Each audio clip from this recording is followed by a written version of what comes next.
Chers compatriotes, chère jeunesse, mesdames et messieurs, notre salut, tout comme notre force pour construire un avenir meilleur, est dans l'unité. Mais la construction du Congo et la consolidation de notre indépendance passe par l'effort de tous.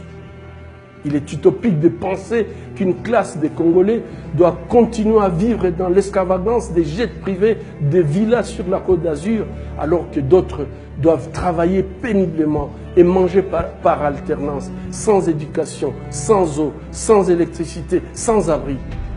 C'est une forme d'esclavage moderne que nous ne pouvons plus continuer à accepter. Nous devons être unis dans l'effort pour mettre fin à l'exploitation de l'homme par l'homme, à l'assujettissement du Congolais par un autre Congolais. Nous sommes nés égaux et nous devons l'être devant la loi. Il est inconcevable que nous ayons une légion de diplômés universitaires qui ne soient pas associés à l'effort pour l'indépendance économique de notre pays.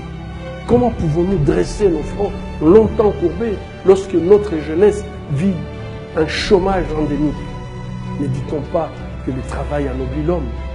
Comment pouvons-nous être dignes quand nous vivons jusqu'à 40 ans sous le toit de nos parents par manque de revenus minimal garanti?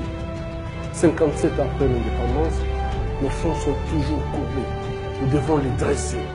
Debout pour nous. La liberté se gagne tous les jours. Et malgré toute ta souffrance, ta réserve d'énergie peut encore te permettre de te battre pour ta liberté, comme se sont battus les pères de l'indépendance. Debout pour nous. Il n'est jamais tard pour bien faire.